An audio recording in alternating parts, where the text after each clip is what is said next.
पहले तो हमारी तरफ से ताज़ियत कबूल कीजिए आपके वालिद मोहतरमी, अल्लाह ताला उनके दर्जात बुलंद करे।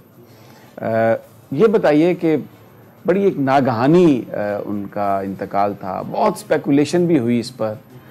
किसी ने कहा कि इसकी तहकीकात होनी चाहिए, किसी ने कहा कोरोना है। मुझे ये पता चला कि आप उनके साथ थे, कुछ हमारे साथ शेयर करेंगे कि ये सब कैसे हुआ, आपने सब कुछ देखा? बिस्मिल्लाहिर्रहमानिर्रहीम। सबसे पहले तो आप तशरीफ़ लाए, आपका शुक्रिया। और उनका दुनिया से जाना वो एक ही वजह बना है जो हमने तहकीकात की हैं और जो हम तहकीक समझे हैं, वो था कि जब से फ़्रांस में खाके शाया हुए थे ना सरकारी सतह पर, तो वो एक बात बार बार कहते थे कि यार उन्होंने हमारे आका मौला सल्लल्लाहु अलैहि वसल्लम की जो गुस्ताखी की है ना वो सरकारी सतह पर, ये 57 इस्लामी मुर्दे कहा करते थे, ममालिक नहीं कहते थे हजूर की इज़्ज़त के मुकाबले में इन्होंने मुर्दों वाला किरदार अदा किया। ये 57 इस्लामी मुर्दे कहाँ हैं? इनका हक बनता है ना ये सरकारी सतह पर उसको जवाब दें। मतलब ये थी उनकी एक अंदर की कुड़न, और इस कुड़न को कोई बयान नहीं कर सकता। और हमारे एक शाह साहब हैं, वो अक्सर खिदमत किया करते थे, वो कहते थे कि जब से ये मामला हुआ था तो उनके कंधे कभी कमज़ोर नहीं पड़े, उसके बाद अंदर से वो जल रहे थे और वो जलन उनकी मौत का सबब, यही उनकी इस दुनिया से रुखसती का। जी बिल्कुल यही समझना। वरना बुखार होता है नॉर्मल, आपकी तबीयत ज़्यादा भी ख़राब रहती थी, इससे भी ज़्यादा ख़राब रही है काफ़ी मरतबा, लेकिन ये अचानक से बिल्कुल लम्हों की बात हुई है। लम्हों की बात। तो आप उस वक्त, जिस वक्त वो रुखसत हुए इस दुनिया से, आप उनके साथ थे? जी, बात उन्होंने आपसे जी, मैं उस दिन तकरीबन 12 बजे से लेकर 11:30-12 बजे से लेकर रात उनके विसाल से 10 मिनट पहले तक उन्हीं के करीब रहा हूँ। और मेरा ये मामूल होता था कि अगर मैं ज़ोहर से पहले उनके पास बैठा हूँ तो ज़ोहर की नमाज में मैं दाएं बाएं हो जाता था, अगर असर से पहले बैठा हूँ तो असर की नमाज का फुर्सत आती थी। और उनकी ज़िंदगी की एक सबसे बड़ी खासियत यह है कि हमने उनको बाएहतमाम नमाज पढ़ते देखा है, इतनी बीमारी की हालत के बावजूद। उनके पास कोई भी बैठा है, कैसे भी बैठा है, जब अजान हो गई है तो वो बेगाना हो गए, उन्होंने कहा नमाज़ पढ़ो नमाज़ पढ़ो। मैं उस दिन करीब बैठा था कि मुझे वज़ू कराओ, नमाज़ पढ़ के आओ, बस इतना वक्फा होता था। और उस दिन मतलब उन्हीं का एक तसर्रुफ था कि मैं हर नमाज के बाद वापस आके उनके पास बैठ जाता था, फिर नए सिरे से बात शुरू हो जाती, फिर नए सिरे। और ये जितनी जहतें मुलाकात, जितनी नमाज़ों का वक्त, तकरीबन 4 नमाज़ें उसमें आयशा समेत, इन सब नमाज़ों के वक्फे के दौरान एक अलग-अलग ज़िंदगी के पहलुओं पर और अलग-अलग मामलात के ऊपर गुफ्तगू हुई, जो इंशाअल्लाह बड़ी ज़्यादा फोकस किस पे था उनका? उनकी एक ही बात पर फोकस था, और वो बात इतनी वज़नी है कि कहते थे कि यार हम हर एक से वफ़ा का तकाज़ा करते हैं।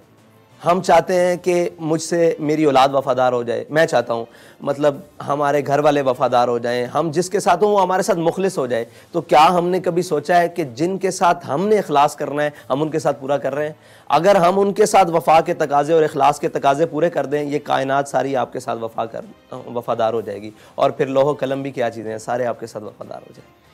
उनके बारे में बहुत ज़्यादा प्रोपेगेंडा भी किया गया, कहा गया कि जनाब, किसी ने कहा कि ये जो फैज़ाबाद धरना था एजेंसी के कहने पे दिया, कोई कहते थे कि जी बड़ा माल आया।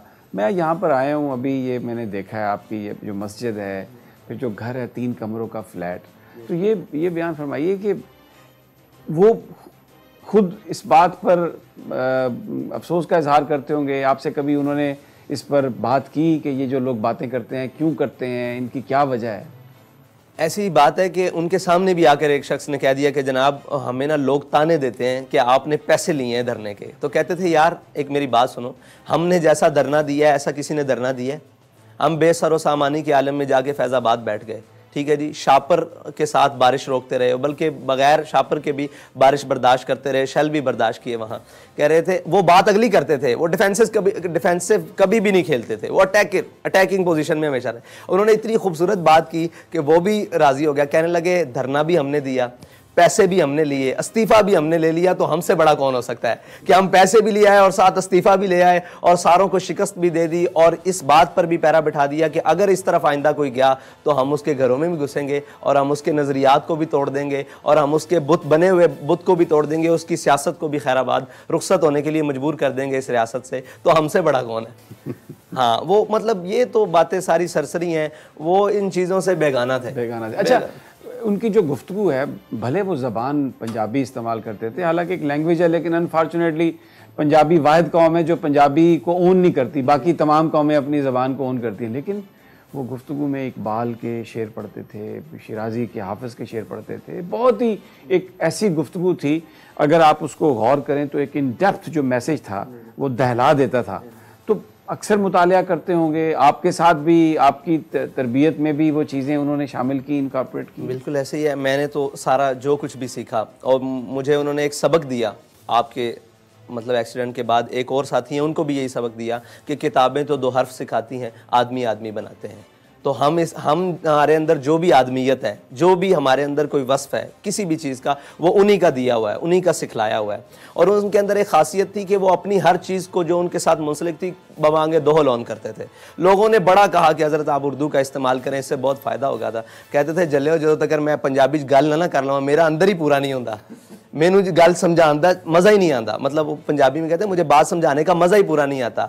तो वो जो भी उनके साथ मुंसलिक चीज़ थी ना उन्होंने अपना लिबास बदला, ना उन्होंने अपनी वज़ाकता बदली। आप देखते हैं उनकी ज़िंदगी देखें, वो मुल्क से बाहर गए एक दफ़ा शाम के दौरे पर और बताते थे आके कि यहाँ से मैं गया, मेरे साथ काफ़ी सारे उलमा थे, उन्होंने वहाँ जाके चुगे पहन लिए और जनाब वो कुबाएँ पहन ली और वहाँ पगड़ियाँ के रंग बदल लिए और कह रहे मैंने वही धोती, ये धोती उन्हीं की है, ये धोती और वाइट सूट और ऊपर दस्तार और यही पहन लिया और यही पहन के सारा काम था। तो अपनी जो चीज़ थी ना, तहजीब और तमद्दुन जो उनके अंदर कूट के बराबर था, उसको बड़ी खुले दिल से ऑन करते थे। जो हमारी तहजीबी बातें थी, रिवायात की बातें थी, उन्हें खुले दौर थे, इसीलिए वो पंजाबी में ज़्यादा गुफ्तगू करते थे और उसको ऑन करते थे कि लोग समझते हैं कि अजड होता है जो पंजाबी बोलता है और ये वो, बल्कि उन्होंने पंजाबी में अंग्रेज़ी वालों को मजबूर कर दिया कि वो आपकी पंजाबी में तर्जुमे ट्रांसलेट करके अंग्रेज़ी में गुफ्तगू सुने।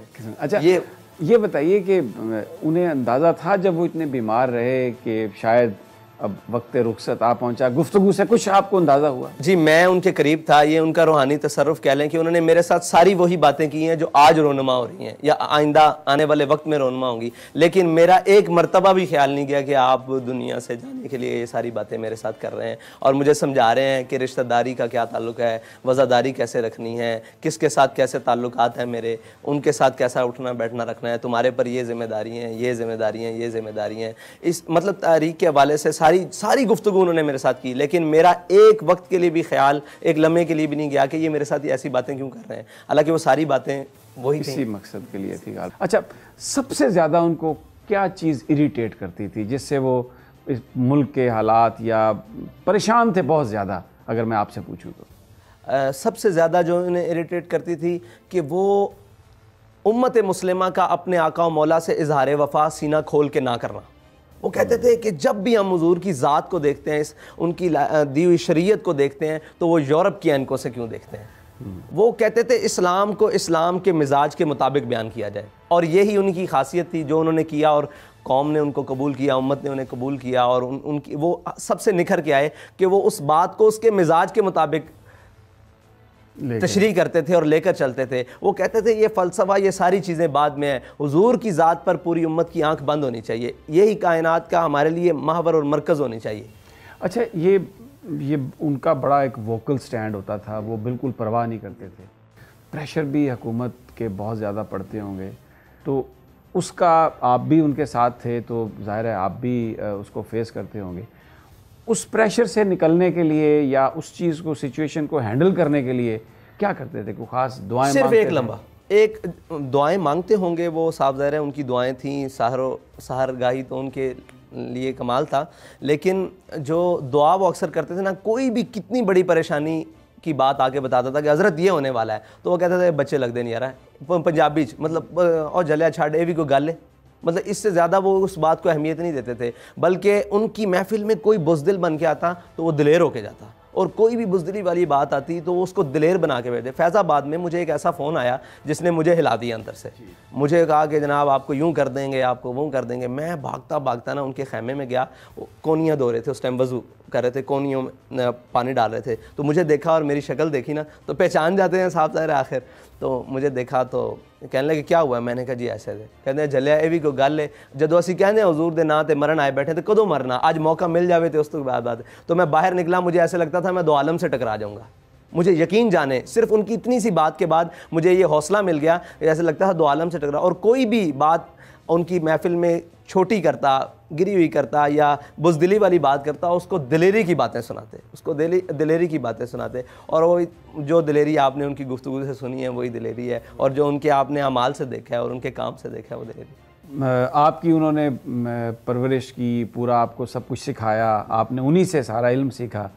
शेर वो बड़े पढ़ते थे, आपके साथ भी कभी इस तरह की कोई उन्होंने होता था मुकाबला? जी, मेरे साथ एक मैंने अल्लामा इकबाल का शेर पढ़ा, उसके अंदर मैंने इजाफत गलत कर दी, मैंने जानबूझ के गलत कर दी? नहीं, मैं वैसे जी मेरे इल्म में नहीं थी ये बात, मैंने तो अपने तौर पर मैंने कहा जी मैंने ये शेर याद किया है, तो ये शेर मैंने इजाफत गलत की, रकाबत इल्म इरफान है तो मैंने रकाबत इल्म इरफान कह दिया।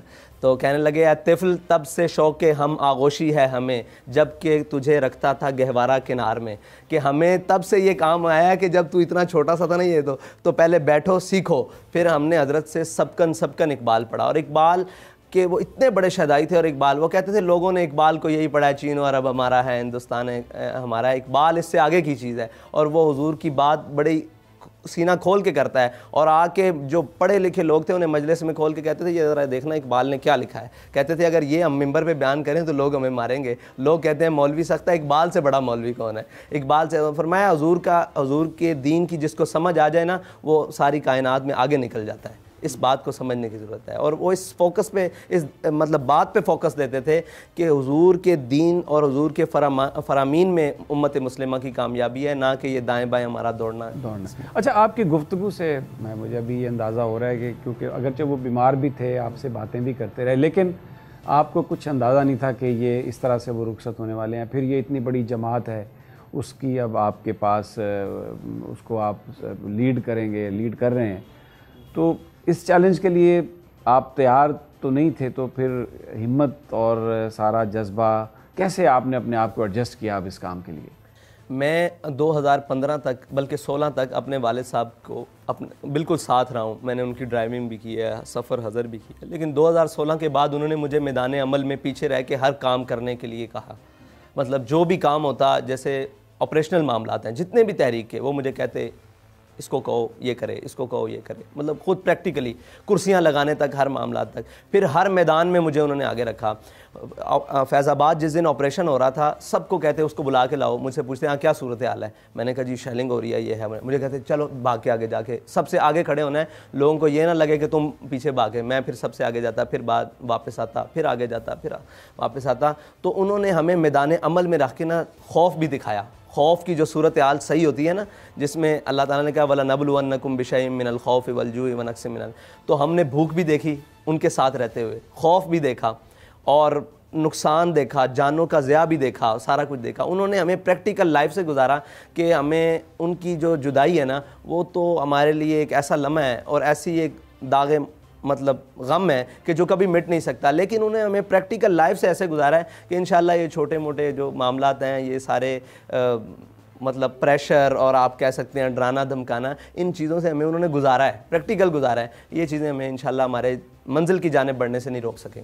अच्छा, अब क्योंकि हर नज़र आपकी तरफ है और जिस एहतजाज की वजह से, यानी वो बीमार थे और उस एहतजाज में उन्होंने शिरकत की, फिर वो उस दुनिया से भी चले गए, एक मुआहदा हुआ था गवर्नमेंट के और तहरीक लब्बैक के बीच में। पूरी जो इस वक्त नौजवान पाकिस्तान के हैं वो उसी की तरफ देख रहे हैं, सोशल मीडिया पर भी है, 16 या 15 शायद उसकी तारीख है अगले माह की। तो कोई हुकूमत से कोई बातचीत हो रही है इस हवाले से? हाँ जी, हमारे नुमाइंदगान की उनसे काफ़ी सारी बैठक हुई है, तो वो हमसे पूछते हैं कि आपका इरादा क्या है। हमारा सवाल उनसे सिर्फ इतना है कि आपने हमारे मुआहदे के हवाले से अमली इक़दामात क्या किए हैं। अगर आप मुतमईन कर लें, हमें दिखाएं कि हमने ये अमली इक़दामात नामूस रिसालत के लिए जो हमने आपसे वादा किया वहाँ तक किए, तो हम अभी भी ख्वाहिश करते हैं कि वो हमारी बात पहले सुने। अभी उनके पास वक्त है, 1 माह का वक्त है, उसके ऊपर अमली इक़दामात ना करें। अगर नहीं करेंगे तो फिर हमारे वालिद साहब की सुन्नत हमारे सामने बिल्कुल वाज़े तौर पर मौजूद है, हम उसी ट्रैक पर चलेंगे। उसके लिए हमें जो भी मतलब कीमत उठानी पड़े वो बिल्कुल है, कि मुसलमान के लिए सबसे बड़ी बात यह है कि वो अपने आका मौला सल्लल्लाहु अलैहि वसल्लम के नामे गिरामी पर अपनी जान दे दे, इससे बड़ी कोई नहीं। आप देखें कि एक आलिम हो, एक मजहबी आदमी हो, उसका स्टांस भी नामूस रिसालत पर वही होता है, और एक जिसने कभी मस्जिद की तरफ मुँह भी ना किया हो उसका स्टांस भी एक होता है। क्योंकि अल्लामा इकबाल कह गया कि वो फाका कश जो मौत से डरता नहीं ज़रा, रूह मोहम्मद इसके बदले, ये रूह मोहम्मद है, हुजूर की ज़ात जो है ना, ये रूह मोहम्मद है। इसकी इनकी नामूस और ख़त्म नबूवत के ऊपर जो भी कोई मामला होगा ना, ये उम्मत खड़ी होगी, और उम्मत का इकट्ठा होने का सबब भी यही है। वरना अल्लामा खादिम हुसैन रिज़वी ने ना पैसे बांटे हैं, ना कोई और मामलात किए हैं, ना जायदादें उनके पास थी, ना कोई ऐसी चीज़ें थी। उन्होंने हुजूर की बात की, और वो रूह जो है ना, रूह मोहम्मद, वो उम्मत के दिलों में, दिमागों में दोबारा फूंकी है, तो उम्मत दोबारा इकट्ठी होगी। और इस स्टांस के लिए इंशाल्लाह हम आखिरी हद तक जाने के लिए तैयार हैं। हम हुकूमत हमारे साथ मुआहदा करे जो उसने बात की, अगर नहीं करेगी तो फिर हमारे पास दूसरा रास्ता है, जो हमारा कानूनी आइनी सारे हक हैं। अच्छा, नेशनल मीडिया ने कभी खादिम हुसैन रिजवी साहब को वो पजीराई नहीं दी।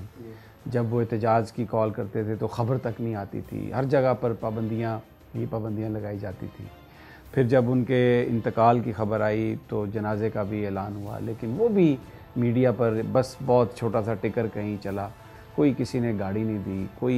लेकिन वहाँ पर जो लोगों का एक जमे गफ़ीर था, तो बहुत सारे लोगों ने इसकी इस तरह से वजाहत की कि इमाम हम्बल से वो कोट किया कि हमारे जनाजे हमारी सदाकत की गवाही देते हैं।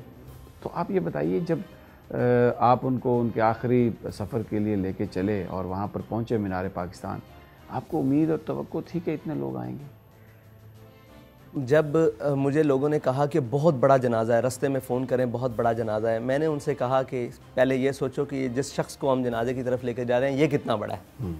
मुझे मालूम था, मैं उनके साथ रहता था, ये चीज़ें हेज उन्होंने हमारी नज़र में अफराद की किल्लत या कसरत हेज रखी है, मामलात की किल्लत और कसरत हेज रखी है। बहुत बड़ा जनाजा हुआ, इसमें कोई शक नहीं है, लेकिन हमारे नज़दीक उनकी मतलब वो तो दुनिया के लिए है कि उनके मामलात, मैं उन्हें इससे आगे का आदमी समझता हूँ। उनकी शान इससे आगे शुरू होती है, उनका मकाम इससे आगे शुरू होता है। जनाजा की गिनती तो बात की बात, ये जो उनके रस्म चेलम हुआ है इस पर ही लोग गिने नहीं जा सकते अल्लाह ताला ने उनके लिए। तो ये जो आशिक होते हैं ना, उनकी बातें मुख्तलिफ होती हैं, और मैं उन्हें उससे आगे के मकाम का आदमी समझता हूँ। और बेशक इमाम अहमद बिन हम्बल ने फरमाया था कि तुम्हारे और हमारे दरमियान जनाजे फ़ैसला करेंगे। तो जितने भी आपने दौर देखे, यानी कि मुशर्रफ से लेकर और इमरान खान तक, इन सब को ये पैगाम दिया कि हक़ और बातिल के दरमियान अगर तुम अफराद की कसरत समझते हो तो लो, अफराद की कसरत हमारे लिए कोई माना नहीं रखती, वो हम जब चाहें इकट्ठी कर लें। अगर हम दुनिया से जाएं तो हम एक पैगाम देकर जाते हैं कि आशिक का जनाजा है। अच्छा, आपकी जो तंजीम, बहुत सारे लोगों का ये ख्याल, आपकी जमात ने बहुत वोट लिए, जी जी जी, लेकिन शायद अभी तंजीमी स्ट्रक्चर वैसा नहीं है जैसा दूसरी पार्टीज़ का है, जिसकी वजह से शायद आप जो आपकी हमायत है ग्रास रूट लेवल पर, उसको आप वोट की ताकत में ट्रांसलेट नहीं कर सके। अब अपनी जमात को ऑर्गेनाइज़ करने के लिए, बाकायदा पॉलिटिक्स में ले जाने के लिए आप तैयार हैं? को आपका ऐसा मंसूबा प्लान है कोई? जी बिल्कुल, बाकायदा पॉलिटिक्स में तो हम हैं, कौमी धारे में हम मौजूद हैं। डेफिनेटली हमारे मुखालिफ कौमी धारे में नहीं आ रहे, हम अल्हम्दुलिल्लाह मौजूद हैं। वो कौमी धारा ये है कि हम इलेक्शन में बाकायदा इलेक्शन कमीशन में रजिस्टर्ड है। हमने 2018 का इलेक्शन कंटेस्ट किया, उसके पहले भी एन हल्का 120 में नवाज शरीफ के खिलाफ, मरहूम कलसूम नवाज साहिबा के खिलाफ हमने इलेक्शन कंटेस्ट किया। और जितने भी 3-4 थे नाम के इलेक्शन की ज़िमनी आपकी जमात की बड़ी कामयाबी थी, आपने बिलावल भुट्टो को लिहारी में शिकस्त दी, आपके एक वर्कर ने। ये यानी मैं as a student of politics से समझता हूँ कि ये एक सबसे बड़ा वाक़या था 2018 के इलेक्शन का। जी बिल्कुल, अब वाक़या तो बहुत बड़ा था और ऐसे बहुत सारे वाक़यात थे, लेकिन वो नाम के बेदहानी के और बेदिली के और जिनसे दिल लगी नहीं थी उनकी नज़र हो गए और मीडिया से भी हमारी दिल लगी नहीं थी कि वो इस बात को उजाला कर ही नहीं सके कि एक जमात जो पहली दफ़ा बड़े इलेक्शन में आई है और कौमी इलेक्शन का हिस्सा बनी है, उसने हर तरफ उखाड़ बिछाड़ कर दी थी। उसकी ख़ास वजह कहते हैं कि मैं समझता हूँ कि वो हमारे कायद का इखलास था, जिस इखलास से उन्होंने कौम को नामूस रिसालत का मसला, नज़रिया पाकिस्तान किस वजह से बना, पाकिस्तान का नज़रिया और इसकी बका क्या, इसकी बका का सबब क्या हो सकता है और इसके बनने का सबब क्या थे, असबाब क्या थे, वो सारे कौम को समझाए। कौम ने फिर उनके साथ वफा की, उन्होंने वोट दिया। और इंशाल्लाह आपने एक बात की कि हम इलेक्शन में अभी भी जो ज़मीनी इंतखाबात हो रहे हैं मुल्क भर में, उसमें तकरीबन हमारे 5 से 6 कैंडिडेट उतर चुके हैं और वो अपनी बाकायदा कैंपेन कर रहे हैं। NA-75 है यहाँ डस्का में, PP-51 है पंजाब, यहाँ पर वज़ीराबाद में, नौशहरा में, पेशावर में, उसके बाद कराची में PS-88 का इलेक्शन है। थरपारकर में रात हमने टिकट जारी की है गुल हसन राहिमो साहब को, वहाँ इंशाल्लाह। तंजीम को बेहतर बनाने के लिए मैं ये सवाल इसलिए कर रहा हूँ कि मुझे ये बताया गया था कि आप जो पार्टी है उसमें डॉक्टर्स, इंजीनियर्स और यूथ, ख़वातीन, उनकी पार्टिसिपेशन के लिए ख़ास तौर पर आप वो जो तंजीमी स्ट्रक्चर है उसको रिफॉर्म करेंगे, उसको लेके आएंगे। जी, वो मुझे 6 महीने कबल हज़रत के विसाल से, मतलब हमारे कायदे मोहतरम के विसाल से कबल ये मुझे टास्क मिला था कि आप तंजीमी, मैं as a deputy secretary general काम कर रहा था, तो मुझे ये टास्क मिला था। मैंने सिंध, पंजाब, बलूचिस्तान तमाम सूबों के दौरे किए। उसके दौरान मैंने विंग्स की बात की, और उसके दौरान मैंने विंग्स की बात की, लेबर विंग, डॉक्टर विंग, असातिज़ा विंग और ताजर विंग्स, और इसको तमाम को असर नौ जो तामीर की, जो मोहब्बत वाले हैं, जो इस नज़रिए से मुत्तफ़िक हैं, उनको अपने पास लाना और एक पूरा स्ट्रक्चर इंशाल्लाह कायम कर रहे हैं। आपसे कबल भी मैं नीचे यही तंजीमी गुफ्तगू के अंदर माफ़ था और दोस्त आए हुए थे, वो स्टूडेंट विंग के हवाले से बात कर रहे थे, तो उसके ऊपर काम जारी है इंशाल्लाह। काम जारी है, काम जारी है। आप क्या मैसेज क्या देंगे तहरीक लब्बैक के लोगों को जो देख रहे हैं आपकी तरफ? ज़ाहिर है जो रीच खादिम हुसैन रिजवी साहब की थी उस तक जाते जाते तो आपको बड़ा टाइम लगेगा, क्या मैसेज आप उन्हें देंगे? देखें, हमारा मैसेज ये है कि हमारे कायद ने एक बात की थी कि ना हमारा मकसद है किसी को गिराना, ना हमारा मकसद है किसी को उठाना। हमारा मकसद है कि हुजूर सल्लल्लाहु अलैहि वसल्लम का जो दीन है ना, जिस मकसद के लिए पाकिस्तान बना है। देखें, आप एक गाड़ी लेते हैं, गाड़ी के अंदर आप पानी नहीं डाल सकते, आप उसके अंदर पेट्रोल, गाड़ी के अंदर डीजल नहीं डाल सकते। ये मुल्क बना है इस्लाम के नाम पर, इसमें आप सोशलिज़म चलाएं, कम्युनिज़म चलाएं, सेकुलरिज़म चलाएं, जमहूरियत चलाएं, सारा कुछ चलाएं, लेकिन आप इस्लामी निज़ाम जब तक उसको नहीं लाते, जब तक हुज़ूर सल्लल्लाहु अलैहि वसल्लम के दीन का यहाँ पर प्रचार नहीं होता, ये मुल्क बेहतरी की तरफ नहीं जा सकता। ये मुल्क उस मकसद के लिए बना है और सारी जमातें यही कहती हैं, लेकिन अमली तौर पर हमें नज़र नहीं आता कि वो ये काम करती हैं। तो अगर कोई आपके साथ अलायंस करने की कोशिश करे, इत्तेहाद की कोशिश करे, आप अपनी जद्दोजहद पर फोकस करेंगे या कोई इस तरह के एवेन्यूज़ ढूंढेंगे? देखें, हमारे साथ हर शख्स वो आ सकता है जो हमारे नज़रिए पर मुत्तफ़िक है, वो कोई भी हो, वो इस नज़रिए पर आ जाए, हम उसके साथ अलायंस करने के लिए तैयार हैं, लेकिन हम अपनी जद्दोजहद करेंगे। हाँ, हमारे साथ कोई मिले आकर इस नज़रिए पर पहले खड़ा हो, फिर बाकी बातें सारी बाद में। पहले इस नज़रिए पर नामूस रिसालत, ख़त्म नबूवत। हमारा मंशूर सादा सा है कि इस्लाम, पाकिस्तान और अवाम। इस्लाम का नज़रिया जो कुछ इस्लाम ने कहा है उसके मुताबिक हो, और फिर पाकिस्तान जो इसकी बेहतरी के लिए काम, और फिर अवाम की बेहतरी के लिए काम। अगर कोई सोचे कि पहले मेरे महल बचें, मेरे स्विस बैंक के अकाउंट्स बच जाएं और मेरे जनाब सराय महल बच जाएं और सारा कुछ बच जाएं और बाद में इन मामलात की तरफ चलें, तो कभी इस तसव्वुर में भी नहीं ये बात आ सकती कि हम उनके पास जाएं। हाँ, हमारे नज़रिए पर कोई आकर खड़ा हो जाए, हम उसके साथ चलने के लिए तैयार हैं, बल्कि उसके जो जूते हैं वो अपने कंधों पर रखने के लिए तैयार हैं, इसलिए कि ये मिशन बड़ा पाकीज़ा है। ये मिशन वो मिशन है जिसके लिए कायद आज़म मोहम्मद अली जिन्ना ने इतनी जद्दोजहद की है, जिसका तसव्वुर अल्लामा इकबाल ने दिया है। तो अच्छा, आखिर में मैं आपसे एक फिर बिल्कुल क्लैरिटी के साथ आप क्या कहेंगे जो लोग आपको देख रहे हैं कि 16 फरवरी वो जो डेट है, अगर उस मुआहदे पर अमल दरामद नहीं हुआ तो क्या करेंगे आप, क्या कहेंगे आप अपने दोस्तों साथियों को? हम पहले तो गवर्नमेंट से कहेंगे जो हमारे मुआहदा ना, मैंने अर्ज़ की थी कि हम उससे पहले कोई कदम नहीं उठाएंगे। हम 16 तक आपका तसल्ली से इंतज़ार करेंगे, 16 की रात तक आपका इंतज़ार करेंगे, 17 की सुबह से हम लाएअमल बनाएंगे और हमारी एक बाकायदा मजलिस शुरा है, उसके अंदर मुशावरत होगी और वो जो भी मशवरा दें उसके ऊपर हम इंशाअल्लाह अमल दरामद होकर करेंगे। और कुरान पाक में अल्लाह ताला फरमाता है कि वाऊफू बिल-अहदी इन्नल्लाह काना मसूला। जिन लोगों ने हमसे मुआहदा किया है ना, उनको भी इस बात के ऊपर फोकस करना चाहिए कि अपने मुआहदे को पूरा करें। अब मुआहदा कर कर मुकरना और ना उसको पार्लियामेंट में लेकर जाना और ना कहीं भी उस बात को करना, बल्कि ये कहना कि इस काम को दबाया जाए और टास्क देना, तो ये काम दबने वाला नहीं है। हमारे कायद बहुत सारी चिंगारी और शोले लगा कर गए हैं सीनों में। इंशाल्लाह नामूस रिसालत की किसी भी बात पर मुदानत नहीं होगी। साद साहब, बहुत बहुत शुक्रिया, आपने हमें टाइम दिया और we wish you best of luck और इंशाल्लाह जल्द फिर आपसे मुलाकात होगी। नाज़रीन, आपने साद रिजवी साहब की गुफ्तगू सुनी।